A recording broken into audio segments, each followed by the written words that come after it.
நீ லாஸ்டா எழுதின எக்ஸாம். அதுல உனக்கு கிடைச்ச மார்க்குங்கிறது நீ லாஸ்டா போட்ட எஃபர்ட்டுக்கான ரிசல்ட்.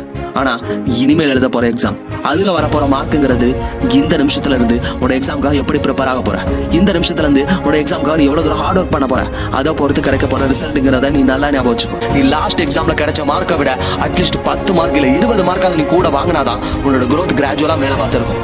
அது உன்னால முடியும்.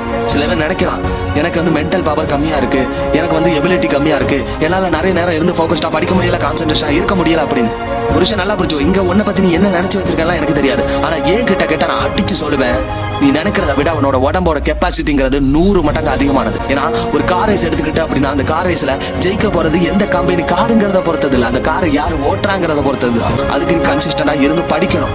நீ எந்த ஒரு பிரச்சனை வந்தாலும் அதெல்லாம் தாண்டி நம்ம படிச்சுதான் ஆகணும் அப்படின்னு இருந்து படிக்கணும். சில நேரங்கள்ல டிஸ்ட்ராக்ஷன் வரதான் செய்யும். மைண்ட் நம்மளை விட்டு எங்கேயோ போய்கிட்டே தான் இருக்கும். ஆனா அப்படி நம்ம டிஸ்ட்ராக்ட் ஆகும்போது கூட இந்த மாதிரி ஒரு டிஸ்ட்ராக்ஷன் எல்லாருக்கும் வரதான் செய்யும். நம்ம இதெல்லாம் கடந்து படிச்சாதான் நம்ம ஆசைப்பட்ட மார்க் நமக்கு கிடைக்கும், ஆசைப்பட்ட கிரேடு நமக்கு கிடைக்கும் அப்படின்னு ஃபோக்கஸ்டா இருந்து படிக்க நம்ம தான் பிராக்டிஸ் பண்ணணும். ஏன்னா இங்க பிறவிலேயே யாரும் திறமசாலியோ இல்ல அறிவாளியோ கிடையாது.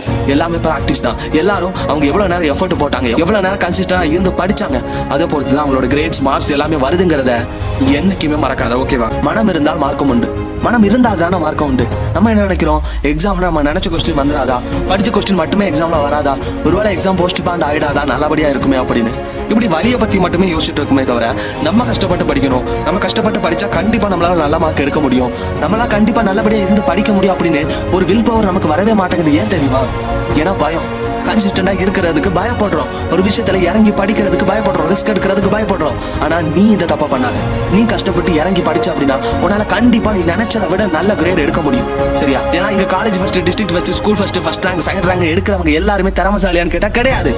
அவங்க அச்சீவ் பண்றதுக்கு பின்னாடி இருக்கிறது எல்லாமே பல மணி நேரம் உழைப்பு, அவங்க கன்சிஸ்டன்டா இருந்து படிச்ச படிப்பு, சில நேரங்கள்ல சின்ன சின்ன சந்தோஷங்களை கூட அவங்களால அனுபவிக்க முடியாம அவங்க சந்திச்ச இழப்பு, இந்த மாதிரி பல பிரச்சனைகளுக்கு மத்தியில தான் அவங்க இந்த ஒரு அச்சீவ்மெண்ட் நிகழ்த்தி இருக்காங்க.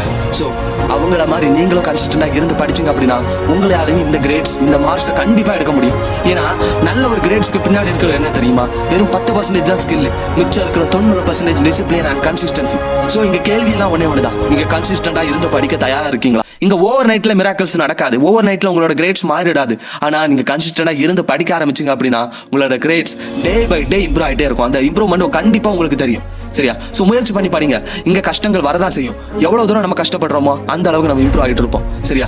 எவ்வளவு தூரம் நம்ம படிக்கும்போது டிஸ்ட்ராக்ஷன் வருதோ அந்த அளவுக்கு நம்ம ஃபோக்கஸ்டா இருக்க பிராக்டிஸ் பண்ணுவோம். எந்த அளவுக்கு நம்ம வாழ்க்கையில நம்மளோட கிரேட்ஸ் கம்மியாகுதோ அப்போ நம்ம அடுத்த லெவல்ல போகணுங்கிறது நமக்கு தெரியும். அப்படி நீங்க படிக்கிறதுக்கு தயாரா இருக்கிறீங்க அப்படின்னா கண்டிப்பா நீங்க நினைச்சதை விட நல்ல மார்க் உங்களால எடுக்க முடியும்.